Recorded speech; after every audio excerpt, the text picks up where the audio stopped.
Você que vai fazer o concurso de Serrinha para os cargos de professor séries iniciais, professor de pré-escola e não sabe por onde começar a estudar? Eu entendo você perfeitamente. Vim nessa tarde de hoje te ajudar a organizar melhor os seus estudos por meio de uma técnica que eu criei chamada técnica do GPS autoavaliação. Nessa técnica você vai se localizar diante do edital para identificar quais são os assuntos que você sabe, que você só vai fazer apenas uma revisão básica, quais assuntos você precisa de uma intervenção e um aprimoramento intermediário, e quais são os assuntos que você precisa aprofundar de maneira muito eficiente para que você não erre no dia, assuntos que talvez você tenha um pouco mais de dúvida. Vem comigo que eu vou te ajudar. Neste momento, eu vou abrir para vocês uma projeção de slides. Eu quero dizer para você que lembre-se, a vaga é sua, você só precisa ir lá e conquistar, tá bom? Eu vou fazer uma projeção para vocês aqui, analisando o edital de maneira aleatória, porque como eu já falei para outros em outros momentos para vocês, a gente não deve seguir uma linearidade, nem na hora de fazer a prova, nem na hora de estudar. Ou seja, não é seguindo 1, 2, 3, 4, 5. A gente vai criar uma estratégia específica de como fazer isso. Por exemplo, priorizando os assuntos mais fáceis, aqueles que você vai fazer apenas revisão.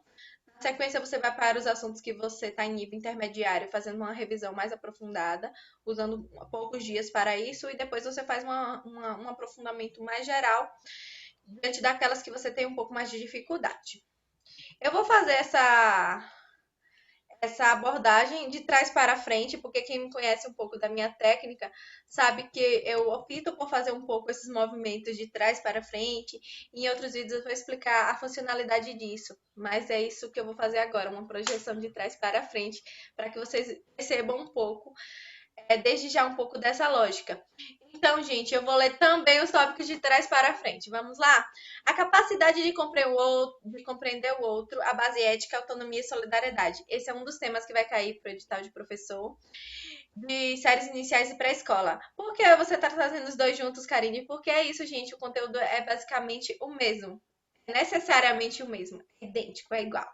Então vamos lá. Este é um assunto super fácil, as questões éticas, autonomia e solidariedade é um assunto super fácil e resolvendo várias questões na internet sobre esse tema, pegando alguns resumos, você manda muito bem. O outro tema é mediações da aprendizagem. Mediações da aprendizagem é um assunto um pouco mais complexo, já que ele está baseado na teoria sócio-interacionista de Vygotsky. Então, aí não tem Vygotsky, não está escrito esse nome, mas você vai estudar a teoria de Vygotsky para compreender mediações da aprendizagem, além de outros teóricos que discutem mediações da aprendizagem de maneira mais pedagógica. Então, essa é uma dica para que você busque esses aprimoramentos, mas focando em Vygotsky. A outra questão é as competências e habilidades da educação infantil. Quais são essas competências e habilidades que o professor deve priorizar? A outra dimensão é a dimensão da educação inclusiva, que é uma dimensão muito pertinente, que é bastante cobrada em concurso público. Então, tem muitas questões na internet, dá para você fazer vários simulados diariamente sobre essas questões, que você encontra uma variedade muito grande de questões. O outro tema é a teoria construtivista, psicogênese da língua escrita. É um tema bastante complexo, já que você vai precisar dominar a teoria de Emília Ferreiro. Então, esse é um tema que exige um pouco mais de dedicação para que você o compreenda de forma bastante assertiva. Na sequência, a gente tem o Plano Nacional de Educação, com suas metas. Então, é um plano que é tranquilo também de estudar, no entanto, existe um pouco mais de memorização dessas metas, porque possa ser que a banca venha numa perspectiva mais tradicional e cobre memorização de determinadas metas e de determinadas estratégias. Na sequência, a gente tem a metodologia enquanto ato político da prática pedagógica, é um tema que está relacionado às concepções de ensino, já que nenhum professor é neutro, todo professor tem uma intencionalidade educativa por trás de sua prática, então essa intencionalidade é chamada de ato político, ou seja, nessa dimensão aí mesmo nessa discussão mesmo. Até a discussão de escola sem partido, por exemplo, pode ser abordada no concurso público a partir dessa dimensão. para que a gente possa entender de fato que nenhum professor ele tem uma prática neutra. Autonomia da gestão e a autonomia da escola e gestão de ensino é um outro tema também super tranquilo que já vem sendo abordado também na LDB. Essa questão mesmo das escolas terem suas autonomias, principalmente por seus PPPs, a partir dessa implementação mesmo via PPP. Então, compreender um pouco sobre o PPP nesse aspecto é bastante relevante. A própria LDB, a LDB é um pouco mais densa, mas é uma discussão também bastante pertinente e a LDB cai bastante no concurso. Então, cai muitas questões tradicionais, questões que na maioria dos concursos públicos caem aquele estilo de questões e também pode cair as atualizações. Dê uma revisada nas atualizações de 2018 para cá, tentem aprofundar mais um pouco nelas e compreendam a LDB de maneira geral por meio de vídeos, que os vídeos ajudam muito, vídeos e resumos mesmo dos pontos principais da LDB. Uma outra questão é o trabalho integrado entre família, escola e comunidade, que é um tema super tranquilo, dá para você acertar essas questões. O tema as relações sociais na escola também é super tranquilo, que está relacionado ao tema função social da escola.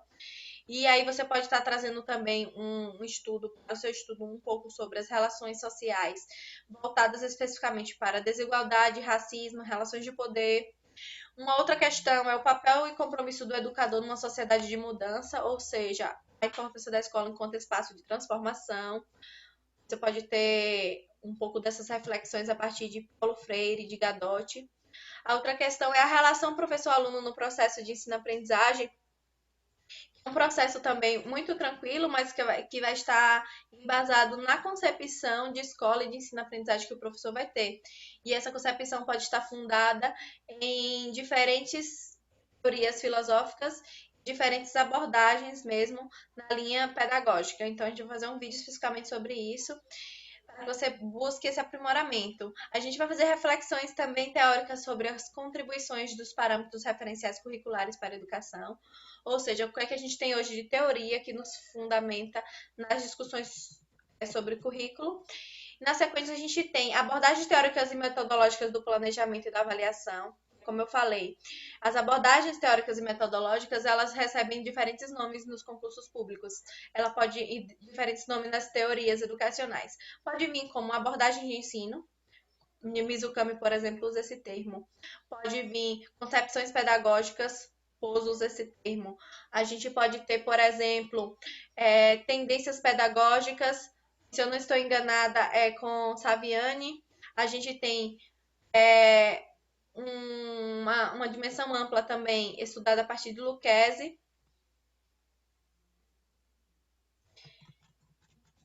Aí a gente tem também essa questão, como eu já falei, da questão política do trabalho pedagógico, das intencionalidades e dos objetivos da escola enquanto instituição e dos professores enquanto autores curriculantes.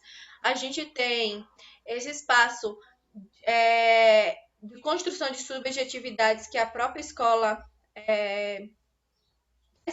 se constitui mesmo nesse espaço de construção de valores e saberes. E a gente tem, por fim, essa questão da função social da escola, é justamente a função social da escola nesse contexto de transformação social. Por fim, eu quero te dizer, estudar para concurso público, principalmente concurso público de cargo de professor, você tem que estudar não buscando apenas a sua aprovação, você está estudando em busca da sua excelência profissional. Esses são temas e discussões extremamente necessários para quando você se transformar no servidor público do município de Serrinha. Então, para que você tenha esse aprofundamento segurança na sua prática, você estuda.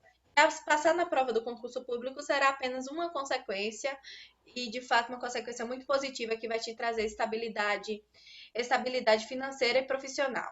Então, no mais, eu quero te dizer que pode contar comigo. Eu acabei não me apresentando, eu sou a Karine Santiago, eu sou especialista em concursos públicos e sou fundadora do curso de mentoria A Vaga é Minha. Caso queira conhecer um pouco melhor do meu curso, pode falar comigo. Meu contato vai estar aí nas minhas redes sociais. Muito obrigada e bons estudos. Um beijo.